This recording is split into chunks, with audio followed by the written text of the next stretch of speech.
Pranay case విషయంలో నల్లగొండలో వచ్చినటువంటి తీర్పు ఏదైతే ఉందో ఆ తీర్పు ఒక నేరస్తులకు ఒక కనువిప్పు అనేది కలగాలి, కనువిప్పు కావాలి. ఎందుకంటే మా బాబు ప్రణయ్ హత్య జరిగినప్పుడు ఇదే చివరి హత్య జరగాలని చెప్పి జస్టిస్ ఫర్ ప్రణయ్ అని చెప్పి చాలా మేము పోరాటం చేశాము. కానీ ఆ హత్య తర్వాత కూడా చాలా హత్యలు జరగటం అనేది జరిగింది. అయితే ఈ హత్య తర్వాత జరిగినటువంటి హత్యలు చేసిన వాళ్ళకి కానివ్వండి, ఇంకా ఈ కులాన్ని పట్టుకొని వేలాడే వాళ్లకు, కుల దురంకార హత్యలు చేసే వాళ్లకు, తర్వాత కన్న కూతుర్లను చంపుకునే వాళ్లకు, కన్న కొడుకులను చంపుకునే వాళ్లకు, అవతలి వ్యక్తులను చంపే వాళ్లకు కులం పేరుతోని ఈ యొక్క తీర్పు అనేది కనువిప్పు కావాలని నేను కోరుకుంటున్నాను. వాస్తవంగా ఈ ఇన్సిడెంట్ తర్వాత మీ అందరికీ తెలుసు, చాలా లాస్ అయిపోయాం మేము. ఇప్పుడు మాకు కొడుకు లేకుండా పోయాడు, అమృతకి భర్త లేకుండా, తర్వాత నా మనవనికి తండ్రి లేకుండా పోయాడు. తర్వాత మారుతిరావు ఆయన అమృత ఫాదర్ ఆయన కూడా సూసైడ్ చేసుకున్నాడు. తర్వాత ఈ ఇందులో ఉన్నటువంటి 7 మందికి సుభాష్ శర్మకి ఉరిశిక్ష, తర్వాత మిగతా 7గురికి 6 మందికి జీవిత ఖైదు విధించడం అనేది జరిగింది.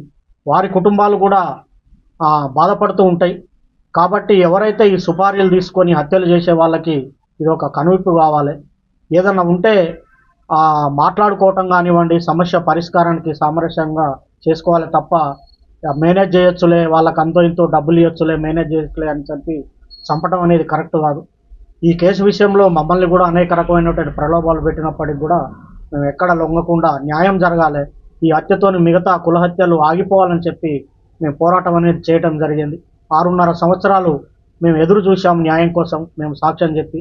ఇందులో ముఖ్యమైనటువంటి పాత్ర పోషించినటువంటి అప్పటి డిఎస్పి శ్రీనివాస్ గారికి ప్రత్యేకమైన కృతజ్ఞతలు ఈ సందర్భంగా తెలియజేస్తూ ఉన్నాను.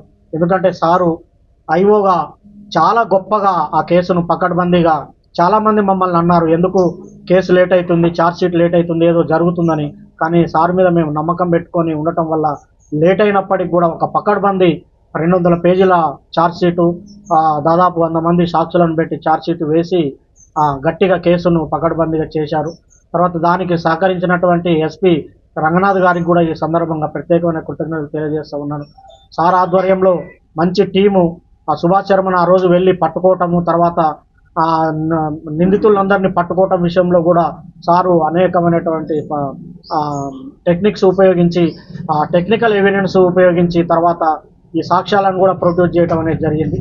అందులో ఇంకొకటి ముఖ్యమైన విషయం ఏంటంటే ఈ కేసుకు వాదించినటువంటి అడ్వకేటు దర్శనం నరసింహ గారు చాలా గొప్ప వ్యక్తి ఆయన. ఎందుకంటే ఆయనకు కూడా ఎలాంటి ప్రలోభాలకు లొంగకుండా ఒక న్యాయం అనేది జరగాలి, ఈ సొసైటీలో న్యాయం ఉండాలని చెప్పి ఆయన కూడా గట్టిగా ఎలాంటి ప్రలోభాలకు లోను కాకుండా ఆయన కూడా చివరి వరకు కూడా న్యాయం కోసం పోరాటం అనేది చేయటం జరిగింది. చివరికి ఈరోజు వచ్చినటువంటి తీర్పుతోని న్యాయం అనేది జరిగింది. వాస్తవంగా అందరూ మీకు సంతోషంగా ఉందంటారంటే సంతోషం కాదు, ఇది వాస్తవంగా ఏంటంటే నా బాధను ఎవరు తీర్చలేరు, కొడుకు లేని బాధ ఎవరు తీర్చలేరు. మేము ప్రతినిత్యం బాధపడుతూనే ఉన్నాం. ఎవరన్నా బయట బాబులు కనపడినప్పుడల్లా, మా బాని క్లాస్మేట్స్ కనిపించినప్పుడల్లా బాధ ఉంటుంది. కాబట్టి దయచేసి నేను చెప్పేది ఏంటంటే చంపుకోవటం అనేది కరెక్ట్ కాదు. ఇప్పుడు నా మనవడు ఉన్నాడు, మనవడిని కూడా మేము చూసుకోవాలి. మాకు ఎవరి మీద కోపాలు లేవు. మేము ఈ కేసు విషయంలో సాక్ష్యం చెప్పాము, మా బాధ్యత మేము నిర్వర్తించాం. కేవలం ఈ హత్యలు ఆగాలనే ఉద్దేశంతోనే చెప్పాము తప్ప వేరే మరొకటి కాదని సందర్భంగా నేను తెలియజేస్తున్నాను. న్యాయస్థానం కూడా కరెక్ట్ అయిన తీర్పిచ్చింది. ఈ సందర్భంగా చివరిగా నేను చెప్పేది ఒకటే, న్యాయం అనేది ఉంటుంది. పోలీసులు కానివ్వండి, చట్టం కానివ్వండి, న్యాయమూర్తులు కానివ్వండి, న్యాయవాదులు కానివ్వండి ప్రలోభాలకు లొంగుకారు. ఈ దేశంలో, ఈ రాష్ట్రంలో, ఈ సమాజంలో న్యాయం అనేది ఉందని మరొకసారి రుజువందని తెలియజేసుకుంటూ సెలవు తీసుకుంటాం.